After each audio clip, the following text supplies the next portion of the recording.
그래서 제가 보기에는 이란 전쟁이 끝난다는 어떤 조짐이 있어야지 유가가 안정이 될 텐데 장기화가 될 확률만 계속 높아지고 있고 5천은 건들지 않을까라는 생각은 사실 들어요. 그 이유는 뭐냐면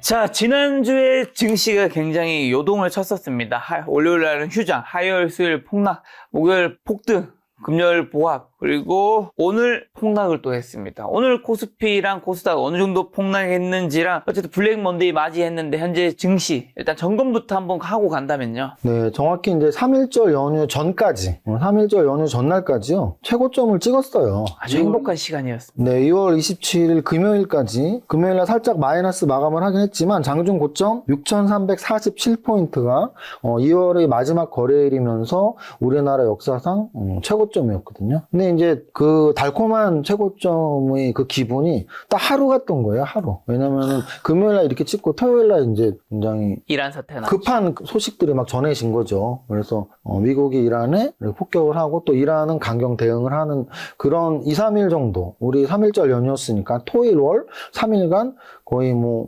YTN을 비롯한 수많은 뉴스에서 계속 속보가 나오는, 그래서 이제 많은 분들이 화요일 장을 걱정을 했는데요.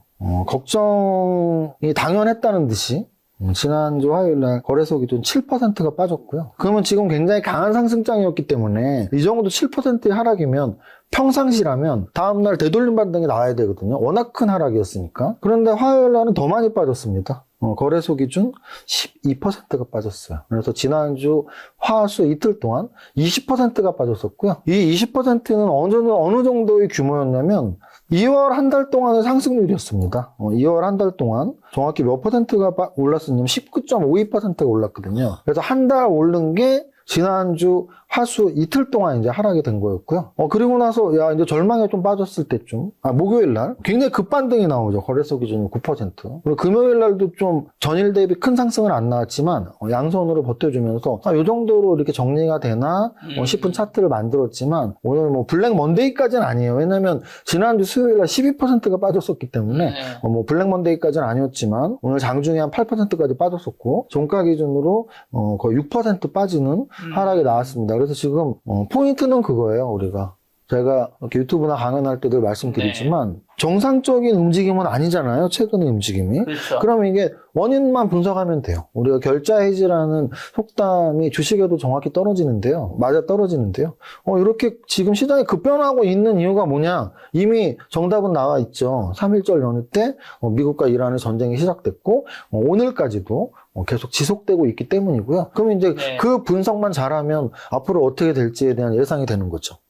그 분석만 잘하면. 네. 알겠습니다. 그럼 그 분석을 여쭤보려고 하는데, 자, 이란 전쟁 여파로 유가가 뭐 많은, 지난주에 김작가TV에 나오셨던 분들이 그때 뭐 60, 뭐 70, 80 뭐 근처 갔던 것 같아요. 100달러까지만 가지 않으면 그래도 여기서 좀 1달러 될 것이다 했는데, 참 불안한 게도 오늘 또 100달러를 돌파하면서 증시가 많은 영향을 받을 것 같은데, 이 고유가가 실물 경제에 미치는 치명적인 약점은 뭘까요? 일단 고유가가 실물 경제에 미치는 치명적 약점은 사실은 이 경제학의 논리적 흐름상 너무나 당연한 건데요. 우리가 이제 물가가 올라가면 이 경제학상 그리고 또 실물 경제학상 물가가 올라가면 그 물가를 잡기 위해서 금리를 올려야 돼요. 금리를 올리지 않고서 물가를 잡을 수가 없습니다. 그래서 우리가 물가가 올라갈 때는 금리를 올리고, 근데 이제 금리를 올리면 물가를 잡지만 단점이 뭐냐면 경기가 안 좋아지거든요. 그럼 경기가 안 좋아졌을 때는 결국은 또 금리를 내려야 해요.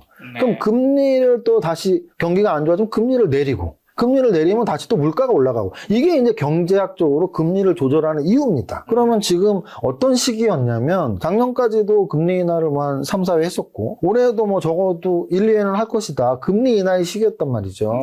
그럼에도 불구하고 뭐 올해는 뭐 할 것 같아 안 할 것 같아 이런 이야기가 나오고 있던 차에 지금 사실은 물가 중에서 가장 중요한 퍼센테이지를 갖고 있는 게 에너지 물가거든요. 그런데 이 에너지 물가의 대다수를 차지하는 유가가 뭐 말씀하신 것처럼 사실은 이란 전쟁 이전 몇 달 전만 해도 한 40달러, 50달러 그러다가 이제 조금씩 올라오면서 60달러, $70? 근데 이제 이란 전쟁 출발하면서 $100 가면 위험한데라고 했는데 이미 $100를 돌파했고요. 지금 뭐 물론 말하는 대로 다 이루어지진 않지만 네. 걱정스러운 말들이 계속 나오고 있는 게 네. 쿠웨이트에서 일단 감산을 시작했습니다. 거기 뭐 오펙 국가들이 서약들이 있대요. 조약들이 이렇게 함부로 감산하면 안 된다. 근데 거기 이제 예외 조항이 있다고 해요. 천재지변이나 전쟁이나 이런 특수 상황에서는 감산할 수 있다. 그래서 감산해도 아무 페널티를 받지 않는 시기라고 합니다. 그래서 쿠웨이트는 감산을 결정을 했대요. 그래서 뭐 카타르 에너지 장관인가? 뭐 이 정도 수준으로 가면은 호르무즈 해협 봉쇄되고 또 오펙 국가들 감산하고 하면 $150도 갈 수 있다. 이란 같은 경우는 오늘 이제 유가가 무기인 거예요, 이란은. 이란의 무기는 사실 이란은 공격형 무기는 뭐 미국까지 당연히 날아가지 못하니까 그 주변국을 사실 공격하는 이유는 하나입니다. 유가를 올리기 위한 거죠. 그거 말고는 없겠죠. 미국이 폭격을 했는데 이스라엘이나 미국에게만 같이 대응을 하면 되는데 지금 여러분들이 기사 다 보고 있겠지만 뭐 사우디아라비아, 아랍에미레이트 그런 데를 공격한 이유는 유가를 올리기 위한 거예요. 그래서 이란에서 야 너네 $100도 지금 쫄고 있지 뭐 $200까지 버틸 수 있겠어 뭐 이런 말까지 나왔다고 합니다. 그래서 일단 $100를 초과한 이게 끝이라면 뭐 시간이 지나면 또 어떻게 버틸 수가 있습니다. 네. 그럼에도 불구하고 뭐 전쟁이 끝나야지 $100가 끝이라고 우리가 명확하게 말할 수 있는데 결국 그러면 유가가 전쟁이 지속되는 한 안정을 찾기는 쉽지 않다라는 거죠. 그랬을 때 그럼 우리는 전쟁이 어떻게 하면 끝날까요? 뭐 전쟁의 국가인 이란이 항복을 하거나 네. 또 미국이 손을 떼거나 이스라엘이나 미국이 손을 떼거나 뭐 이런 상황이 와야 되는데 지금 저는 사실은 탑다운 분석가이기 때문에 네. 지수가 워낙 중요하니까 지수 분석을 위해서 사실은 이란 전쟁에 대한 기사를 하루에 가장 많은 시간을 할애하는데요. 뭐 하메네이 둘째 아들이 차기 지도자로 선출이 됐잖아요. 그렇죠. 그럼 그 얘기는 뭐냐면 항복은 일단 물건 같다는 얘기거든요. 자기 아버지를 죽인 나라와 뭐 네. 항복을 하겠습니까? 그래서 어찌 보면은 그럼 미국이 손을 떼야 되는데 만만치 않죠. 트럼프의 그런 성격상 그럴 리 없죠. 그럴 리는 없습니다. 이스라엘은 더욱더 마찬가지고요. 그래서 제가 보기에는 이란 전쟁이 끝난다는 어떤 조짐이 있어야지 네. 유가가 안정이 될 텐데 장기화가 될 확률만 계속 높아지고 있고 그럼 유가가 만약에 110, 120 이렇게 올라간다면 지금 $100까지 이 정도 충격 지금 거래소 지수 최고점에서 한 20% 떨어졌거든요. 네. 그래서 이 정도라면 유가가 120 올라가면 더 거래소 지수는 흔들리지 않을까라는 예상을 할 수 있습니다. 지금 유가 실시간을 찾아보니까 WTI가 $102, 브렌트유가 $104, 뭐 12% 정도 급등했는데 오늘 한 $120까지 근처까지 갔다 그래도 조금 내려온 부분이 있는데 말씀하신 대로 골드만삭스도 유가 $150까지 취소할 수 있다고 경고했는데 메가쇼크가 현실화될 가능성도 그럼 있다는 건가요? 방금 전에 말씀드렸지만 네. 이 전쟁이 계속 된다면 그렇게 될 수 있다. 유가는 올라갈 수밖에 없겠죠. 네. 왜냐면은 해협이 봉쇄가 되었고 또 절대 다수를 차지하는 중동 지역의 산유국들이 감산을 결정하면 이게 수요 공급의 법칙상 공급이 없으면 당연히 가격은 올라가는 거란 말이에요. 여러분들이 어떤 뭐 명품 재테크의 핵심이 뭡니까? 그거를 갖고자 하는 사람들은 많은데 제품을 회사에서는 생산을 안 하고 갖고 있는 사람들도 중고로 내놓지 않으면 그렇죠. 새로 산 가격에 2배, 3배에 팔리는 게 네. 명품 재테크 현실이거든요. 뭐 시계도 그렇고 백도 그렇고. 마찬가지로 석유라는 게 생산을 하고 또 수요자의 수요가 맞닥여지면서 거기서 적정 유가가 결정되는 건데 생산을 하면 주가는 뭐 천정부지 올라가는 거죠. 그러면 그랬을 때 과연 우리가 이제 아주 단순하게 유가 올라가면 우리가 뭐 전철 타면 되잖아. 이거는 거의 뭐 예전에 프랑스 왕정시대 때 이렇게 혁명이 일어나니까 왕비가 빵을 달라면 빵 없으면 고기 먹으면 되는 거 아니랑 똑같은 거죠. 왜냐면은 우리는 소비자인 우리는 뭐 자동차 안 몰면 뭐 석유가 올라가면 어땠지만 거의 절대 다수의 산업에는 석유가 필요한 거기 때문에 네. 당장 우리나라의 핵심 산업인 반도체에도 굉장히 큰 영향을 미치거든요. 그래서 네. 어찌 보면은 그러니까 지금 굉장히 중요한 건 산업별 동향, 네. 뭐 내가 좋아하는 종목들의 주가 이런 것보다 지금 매크로가 모든 거를 무조건 작용하죠. 왜냐면은 이 지수 자체가 움직임을 보여주잖아요. 지난주 화목에는 내가 어떤 종목을 갖고 있었어도 10%가 빠졌던 거고요. 지난주 목요일 날은 어떤 종목을 갖고 있었어도 10%가 올랐던 거고요. 오늘은 아마 어떤 종목을 갖고 있었어도 평균적으로 5, 6%가 빠진 겁니다. 그래서 이게 지수가 이 보합 근처에서 움직일 땐 어떤 종목은 10% 오르기도 하고 어떤 종목은 10% 빠지기도 하니까 보합 근처에서 움직일 때는 좋은 업종, 좋은 종목을 선택하는 이직하는 게 수익률에 굉장히 큰 차이를 주지만 요즘 같은 시장에서는 사실은 뭐 어떤 업종에 어떤 종목을 갖고 있느냐는 그리 중요하지 않고, 물론 아주 개별적인 움직임을 보이는 업종이 두세 개가 있어요. 그럼 뭐 여러분들이 주식 공부 좀 하셨다면 뭐 정유화학주랄지 아니면 뭐 방산이랄지, 아니면 오늘 같은 경우에 월요일 기준으로 오늘 같은 경우에 비료주도 좀 올라갔었고, 또는 뭐 LNG 가스 쪽이랄지 뭐 이런 특수 업종들만 올라갔지, 그러니까 즉 전쟁 관련주들만 올라갔지 일반적인 업종은 다 빠졌다고 보시면 됩니다. 자, 증시가 너무나도 많이 폭락한 상황이기 때문에 이런 상황에서 어떻게 대처해야 하는지가 너무나도 중요할 것 같아서 저희 김작가TV와 슈퍼금 이정윤 세무사님이 함께 오프라인 특별 강좌를 만들어 봤습니다. 일정은 4월 5일 오후 1시에 서울 강남에 있는 건설회관에서 하고요. 참가비는 5만 원인데 사실 저희 행사를 위해서 필요한 여러 가지 비용과 그런 것들을 생각했을 때는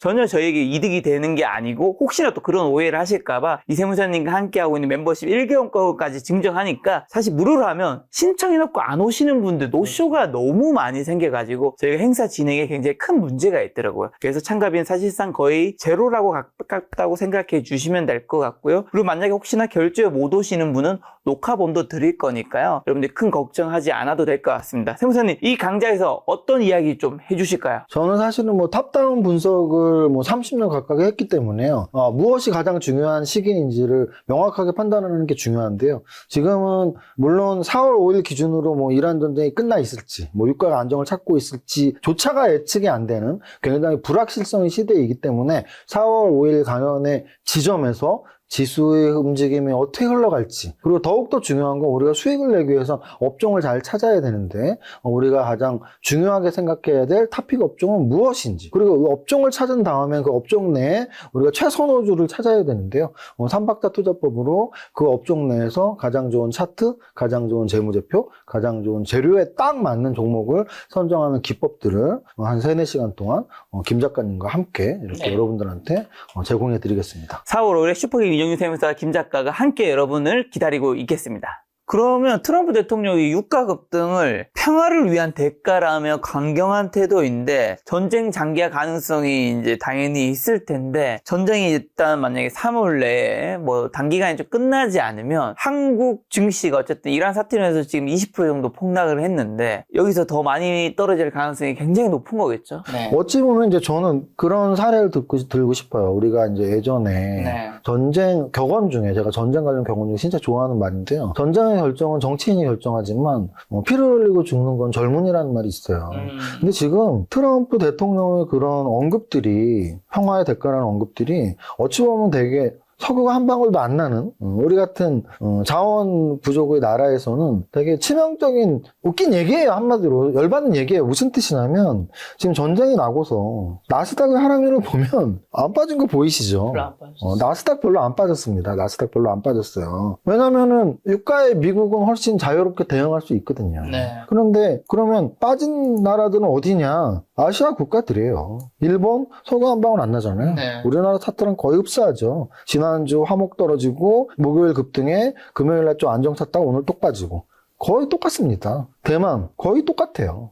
그래서 어찌 보면은 뭐 평화의 대가라고 이렇게 쉽게 말할 수 있는 건 미국의 입장인 거고, 석유 한 방울 안 나오는 우리 아시아의 뭐 일본, 우리 한국, 대만 이런 나라들의 주가는 사실은 아주 비슷하게 움직임이 나오고 있다라는 건 결국 지금 중요한, 우리 뭐 다른 나라 뭐 일본, 대만 말할 필요 없이 우리나라 증시에 가장 중요한 건 유가의 안정인데, 트럼프는 계속 뭐 평화의 대가라는 말을 하고 있다면 우리가 그 대가, 어느 나라의 평화를 위해서인지는 모르지만 그 대가를 위해서 우리가 치러야 할 비용이 굉장히 크다라는 거 저는 느끼고 있습니다. 그럼 한 가지 더 여쭤보면, 지난주에 어쨌든 이번 주 전 일단 지난주에 주요 아시아 증시 중 한국 증시의 낙폭이 제일 컸단 말이죠. 그에 반면 뭐 일본이라든가 대만은 한국만큼은 떨어지지 않았단 말이에요. 그래서 이제 뭐 많은 전문가들이 얘기하는 게 한국 증시가 너무 많이 올랐었죠, 사실. 그래서 떨어질 사람들이 팔고 싶어하는 심리도 있고, 개인들이 너무 많이 몰려왔기 때문에 뭔가 팔고 싶어하는 심리에 이게 이제 부채질을 하면서 크게 떨어진 부분도 있다고 했는데, 뭐 어느 정도 일리 있는 부분이라 생각을 하는데, 문제는 저는 오늘 참 뭔가 안 좋은 지표라 생각 드는 게, 오늘 한국 한국도 떨어졌지만 대만도 많이 떨어졌고 오늘 일본도 많이 떨어졌단 말이에요. 아, 이게 한국만이 패닉셀이 아닌 것 같다라는 느낌을 받으면서 오늘 장이 떨어진 거는 뭔가 지난주에 한국이 유독 떨어진 것보다 더 불안한 느낌을 받았는데 어떻게 생각하실지 궁금합니다. 아, 진짜 재테크 유튜버 3년이면 네. 거의 반 전문가가 되는군요. 제 느낌 맞나요? 불안하더라고요. 아, 진짜 거의 반 전문가가 됩니다. 네. 왜냐면은 제가 오늘 생각했던 부분이랑 똑같은 말씀을 아, 하시는 진짜요? 거예요. 아, 똑같은 말씀을 여러분 저희 하셨습니다. 전화 통화하지 않았습니다. 무슨 뜻이냐면 저는 이제 주식시장을 분석할 때 왜 이렇게 다르지? 네. 다른 거 우리가 보통 숨은 그림 찾기 또는 틀린 그림 찾기를 하잖아요. 어디에 무엇이 숨어 있는지 또는 이 두 그림 중에 뭐가 틀린지. 저는 주식시장에서 주식을 잘 하려면 왜 어제랑 다르지? 왜 우리나라랑 저 나라는 다르지? 왜 이 산업 간에 이렇게 주가 움직임이 있지? 예를 들어 왜 지난주 금요일 날 거래소는 보합인데 코스닥은 3%가 올랐지? 이런 거를 늘 생각해야 되거든요. 지난주 코스닥이 올랐던 이유는 이번 주 코스닥에 대한 코스닥 액티브 ETF 이런 거에 대한 기대감 이런 거였어요. 네. 그런 것처럼 뭔가 달라졌을 때 왜 다르지라는 느낌이 중요한데요. 네. 사실 말씀하신 게 정확합니다. 지난주 화수 우리나라가 훨씬 급락폭이 컸거든요. 맞아요. 그럼 이제 그거를 생각했을 때 저도 똑같은 생각을 했어요. 우리나라가 큰 거 어찌 보면 당연하다. 왜냐면은 이건 저런 개념으로 보시면 돼요. 그동안의 상승폭이 예를 들어 올해 한 해 동안의 상승폭을 보면 우리나라가 연중 고점이 50%예요. 50%. 2026년 작년 얘기를 할 필요도 없었죠. 작년에도 우리나라가 세계에서 가장 많이 오른 주식 거래소 기준으로 코스피 기준으로 작년에도 가장 많이 오른 75% 가깝게 오른 나라인데요. 작년 얘기 안 하겠습니다. 왜? 올해도 비슷한 흐름으로 나왔거든요. 두 달 만에 50%. 네, 두 달, 딱 2월 말까지 두 달 만에 고점을 찍은 게 50%였어요. 50%에서 지금 딱 반토막 나서 24%니까 50% 오른 게 반토막 났거든요. 자, 그러면 다른 나라 한번 보자고. 같이 아시아를 비교해야 될 테니까. 그럼 일본을 보겠습니다. 자, 일본 17%까지 올랐었죠. 근데 오늘 종가가 4% 오른 거죠. 그러면 퍼센트로는 우리나라가 또 잘 버틴 거 아닐까요? 무슨 뜻인지 이해하셨어요? 50% 오르고 25% 빠졌고 일본은 17% 오르고 13% 빠져서 4%의 마감이에요, 지금. 자, 대만 볼게요. 대만은 22% 오르고 10%니까 제가 말한 딱 반 정도죠. 그러니까 이게 무슨 뜻이냐면 너무나 빠르게 오르는 것도 우리가 변동성이라고 하거든요. 그러면은 굉장히 변동성이 크게 올랐기 때문에 떨어질 때도 굉장히 변동성이 크게 떨어지는 건 되게 당연한 거예요. 우리가 이렇게 좌우 대칭으로 몸을 움직일 때도 좌우 대칭으로 움직이고 모든 게 이렇게 대칭적인 거거든요. 그렇기 때문에 올라갈 때 굉장히 등산도 똑같잖아요. 급하게 올라간 산은 급하게 내려오는 거고요. 네. 완만하게 올라가는 산은 완만하게 내려오거든요. 그럼 주식시장의 그래프도 똑같습니다. 급하게 탄력 있게 변동성 있게 올라갔다면 내려올 때도 급하게 내려오는 거예요. 대만은 20% 올랐다가 10%가 남아있고 우리나라는 50% 올랐다가 25%가 남아있는 거예요. 그러니까 급하게 올랐기 때문에 급하게 떨어진 거는 맞습니다. 자, 그런데 말씀하신 것처럼 오늘 녹화일 기준으로 월요일 날 오늘은 보시면은 우리 코스피가 5% 하락, 코스닥이 4% 하락인데 일본 니케이가 5% 하락이 있고요. 대만 가건이 4% 하락이었어요. 거의 비슷하게. 그럼 이거는 비슷하게 하락했다는 얘기는 뭐냐면 지난주까지 글로벌 하락이 이렇게 크지 않았어요. 일본 5%, 대만 4%가. 그러면 지금은 어떤 게 크게 작용했다라고 생각하면 되냐면 눈에 보인 거죠, 이제. 뭐가? 유가 100달러가. 오늘하고 지난주 다른 점은 그거밖에 없거든요. 지난주까지는 이란하고 미국이 전쟁을 하고 막 폭격을 하고 하는데 네. 유가가 올라갈 거야. 100달러 올라가면 큰일이야. 그거였고 오늘은 100달러 올라왔어. 근데 심지어 150달러도 갈 수 있대. 그러니까 오늘은 우리나라만 떨어진 게 아니고 네. 비슷하게 다 떨어졌다고 보시면 됩니다.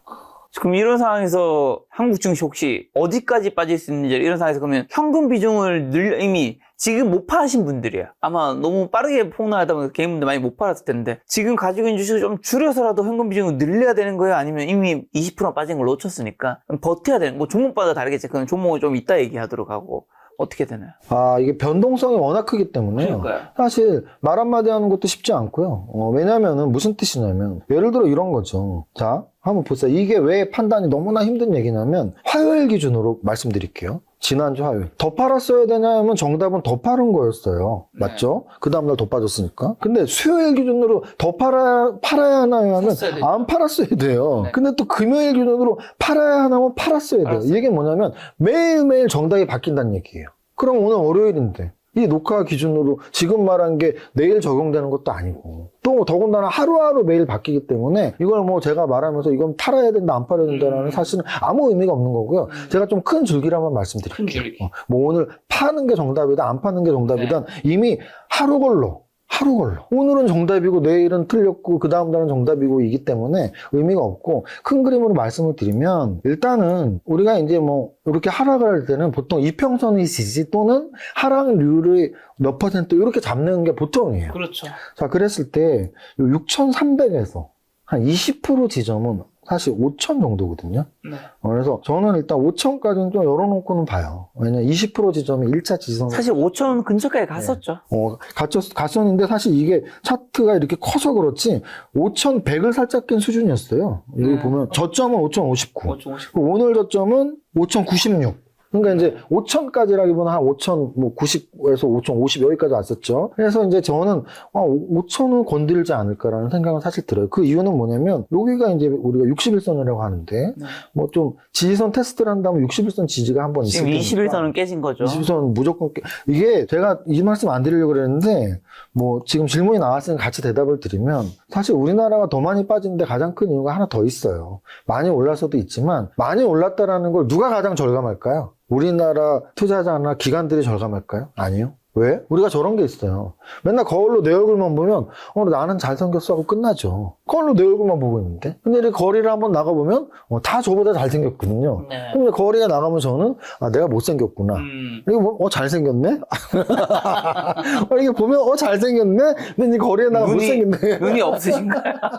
뭐 이렇게 되는 거예요. 이게 무슨 뜻이냐면 비교가 대상이 있냐 없냐의 차이죠. 그렇죠. 우리나라 주식만 하는 분들한텐 우리나라 지수가 아무리 올랐다 그래도 그 오르면 에브리바디 해피한 건데 그게 무슨 의미가 있어? 올라면 좋은 거지. 그잖아요? 그런데 외국인 투자가들 중에 우리나라만 투자하는 사람이 있을까요? 아니죠. 없죠. 검은 머리 외국인이 아니고서는 글로벌 자산 배분 전략으로 투자하지 한국만 투자하는 외국인은 단 한 명도 없을 거예요. 네. 한국만 투자하는 분들은 우리 그냥 한국 개인 투자자들. 이 절대 다수고 그 다음은 이제 기관 투자자들이겠죠. 그런데 외국인들은 한국도 투자하는 거지 한국만 투자하지 않습니다. 자, 그러면 지금 우리나라 이평선은 21선 지금 막 깨셨다고 하셔서 제가 이평선 위치를 말씀드릴게요. 우리나라는 21선은 깼지만 아직 60선 한참 위에 있어요. 한참 위에. 자, 그러면 예를 들어서 나스닥을 보자고요. 나스닥은 이평선이 지금 꼬여 있습니다. 이격도 없고요. 나스닥 같은 경우는 연봉으로 올해 떨어졌어요. 지금 글로벌 배분 전략에 대해서 얘기하는 거예요. 자, 그 다음. 우리나라가 가장 가까운 일본을 보면 61선을 깼죠. 121선까지 밀려 있어요. 그러면 이런 일본, 미국, 우리나라 여러 나라에 투자하는 사람들한테는 우리나라 지수가 되게 높은 위치에 있는 거죠. 그러면 글로벌 배분 전략상 지금 요즘에 가장 많이 나오는 게 뭐예요? 이런 불안의 시대. 유가 불안, 환율 불안, 네. 물가 불안 이런 불안한 시대에 위험 자산을 매도하고 안전 자산을 사야 되라는 게 가장 많잖아요. 그러면 위험 자산은 뭐 미국보다는 우리나라일 거 아니에요. 근데 심지어 우리나라의 지수의 위치는 61선보다 한참 위에 있다고요. 그러면은 여러 나라에 투자하는 글로벌 배분 전략을 하는 외국인 투자자들한테 한국 주식 파는 게 가장 유리할 텐데라는 전략이 나올 수가 있죠. 근데 그게 현실적으로 진짜 그러니 했을 때 우리가 볼 수 있는 건 데이터밖에 없으니까 그러면은 한번 볼게요. 진짜 그랬는지.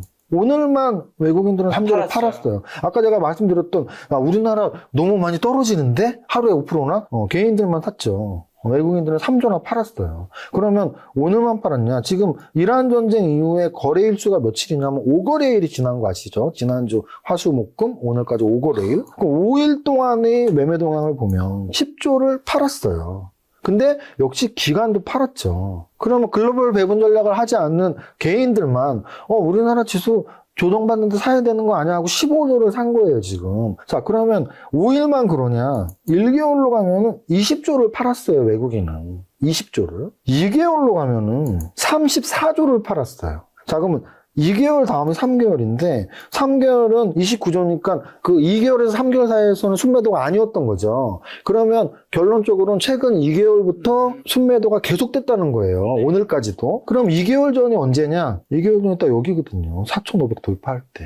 그럼 4,500도 외국인들은 주구장창 팔았어요. 그리고 실제 그들은 성공한 거죠. 지금 5,000까지 왔으니까. 근데 지금 최근 5거래일에도 또 한 달에도 두 달에도 계속 순매수만 네. 했던 개인 투자자들이 지금 손실이 나고 있는 상태죠. 근데 그 이유가 만약에 이런 글로벌 배분 전략 때문이었다면 우리나라의 지수 위치가 꽤 높은 상태라는 게 치명적 단점이 될 수도 있는 거죠. 지금 같은 약세장에서. 근데 만약에 이게 강세장으로 돌려버리면 또 다른 이야기가 나와요. 왜냐하면 우리가 강세장으로 돌리면 결국은 추세 매매상 네. 강한 놈이 강한 거거든요. 그럼 강세장일 땐 우리나라께 제일 좋은 거예요. 근데 약세장으로 바뀔 땐 약세장의 현금 비중 높여야 되니까 어디 걸 팔지? 저걸 팔아야겠네라는 게 가능한 얘기가 돼버리는 거죠. 자, 그럼 말씀하신 대로 개인분들이 폭락장에서 오늘만 4조 정도 넘게 매수하면 지수를 지탱하러 노력했던 지수 깨졌는데 이런 개미들의 저점 매수 전략이 지금은 좀 좋다고 생각하진 않으시는 것 같네요. 저는 왜 그러냐면 아까 말씀드렸지만 하루 오르고 하루 내리고 그럼 오늘 사신 분들이 내일 이익 볼 수도 있어요. 무슨 뜻이냐면 지난주 수요일날 사신 분들이 금요일에 이득 봤거든요. 그럼 만약에 내일 오른다면 오늘 사신 분들은 이득을 볼 수 있겠죠. 네. 근데 이제 그건 하루하루 퐁당퐁당 장세의 이야기고 결국은 우리가 주식 투자하는 이유는 두 가지입니다. 돈을 벌기 위해서요. 돈을 벌기. 네. 그게 이제 우리가 수익률로 이야기할 수 있어요. 근데 또 하나가 있어요. 그러니까 하는 이유라기보다 우리가 주식을 하면서 꼭 지켜야 될 두 가지 지표가 있는데요. 하나는 수익률 지표예요. 우리는 수익률을 높여야 돼요. 근데 낮춰야 되는 지표가 있어요. 뭐냐? 위험 지표예요. 그래서 우리 재무관리에서 배우는 가장 처음에 배우는 우리의 재무관리 목표 또 우리 투자의 목표는 수익률을 높이고 위험을 낮추는 거거든요. 근데 지금 하루하루 수익률을 높이기 위해서 들어가기에는 위험이 너무 크다는 거죠. 하루에 5% 10% 먹으러 들어갔다가 하루에 5% 10% 까질 수도 있는 위험한 장이기 때문에 저는 뭐 단기적으로 지금 들어오시는 거는 결사반대고요. 그렇다고 하면 나는 한 6개월 볼 건데 그렇게 길게 볼 거라면 급할 거 하나도 없죠. 지금 뭐 V자형 반등이 나온다라는 조짐이 전혀 없는데 굳이 6개월 1년 보는데 난 오늘 아니면 안 되라고 급하게 들어갈 필요 없죠. 길게 볼수록 더욱더 천천히 시장을 봐도 되고요. 단기 매매는 거의 지금 도박과 같이 하루에 10% 오르고 떨어지는 장이라서 큰 의미는 없습니다. 네. 자, 이정윤 세무사님의 실전 투자 마스터 클래스 지난 7월에 시작하고 지금 이제 벌써 한 반년이 지났는데요. 굉장히 많은 분들이 수익을 거두었는데 사실 이게 무슨 의미가 있겠습니까? 사실 이게 이란 사태 이전이잖아요, 세무사님. 맞습니다. 이 사실 데이터가 다 망가졌어요, 다 지금. 네, 지수가 망가졌기 때문에 뭐 저도 세무사님도 여기에 투자하신 분들도 이때보다 수익률이 망가진 건 어쩔 수 없잖아요. 네네. 하지만 지금 같은 장에서 이런 교육을 받을 필요는 있을까요? 왜냐면은 사실 제가 뭐 여러분들한테 뭐 소위 말하는 리딩 업체처럼 뭐 이 종목 사시면 뭐 얼마에 파시고 이렇게 하는 교육이 아니고 시장 전체적인 상황, 지금은 어떤 시기인지 어떤 걸 포인트로 둬야 되는지 이렇게 시황이나 업종에 대한 말씀을 많이 드리기 때문에 제가 보기에는 지수가 중요한 시기에 이세무사는 어떻게 지수를 보고 있는지에 대한 그런 교육을 받으실 수가 있고요. 또 하나는 재료들의 움직임들, 지금 재료가 굉장히 중요한데요. 특히 뭐 이란, 미국의 전쟁들 또는 업종들의 동향 이런 데이터들을 제공을 하기 때문에 여러분들이 이런 하락장, 지금 지수가 6,300에서 5,100까지 거의 한 18%, 19%가 떨어졌거든요. 사실 그런 말이 있습니다. 지수 하락할 때 공부가 훨씬 잘 된다. 지수가 상승할 때는 뭐 아무거나 사도 돈을 벌어요. 그러니까 나 잘하고 있다라고 이렇게 위안을 하면서 그냥 공부 안 하는데요. 지수가 떨어질 때는 무엇을 사도 돈을 못 법니다. 그냥 좀 자책하게 되는데 가만히 앉아서 자책만 하면 안 되고요. 다음번 상승을 위한 공부를 해야 되는데요. 저와 함께 장은 안 좋지만 미래를 위해서 대비하는 시간을 함께 갖고 준비하셨으면 좋겠습니다. 네, 앞에 과정이 기본 과정이라면 이제 프리미엄 클래스도 있는데 프리미엄 클래스도 이렇게 수익을 2월에 거두었죠. 이게 또 마찬가지로 무슨 의미가 있겠습니까? 여러분 지금 증시 전체적으로 폭락했기 때문에 당연히 여기에 투자하고 남은 종목들도 수익이 떨어질 수 있고 플러스로 절대 오해하시면 안 되는 거는 우리가 이런 종목에서 수익을 거뒀다고 해서 여러분들에게 반드시 투자 수익을 한 달에 뭐 30%, 50%를 확정하는 그런 멘트를 하지 않습니다. 그런 것들이 전 더 위험하다 생각하고요. 하지만 그럼에도 불구하고 이 하락장이 어쨌든 세무사님이 말씀하신 대로 우리가 어떻게 대처하는지가 굉장히 중요하잖아요. 프리미엄에서는 어떤 얘기를 좀 더 들을 수 있을까요? 스팟 방송을 할 때도 있고 또는 안 좋을 때는 이러이러해서 지금 지수가 안 좋다. 이런 말씀을 많이 드리기 때문에 뭐 어떤 종목 하나하나가 중요한 시기가 있지만 요즘 같은 장에서 대처하는 방법들을 함께 공부해 나가실 수 있습니다. 네, 세무사님과 함께하는 멤버십에서 하락장에서 여러분들의 자산을 어떻게 지키는지, 지금은 어떻게 불리는지가 아니라 어떻게 하면 내 돈을 지키는지가 더 중요한 시즌이겠죠? 맞습니다. 네, 그 방법을 알 수 있지 않을까 싶습니다.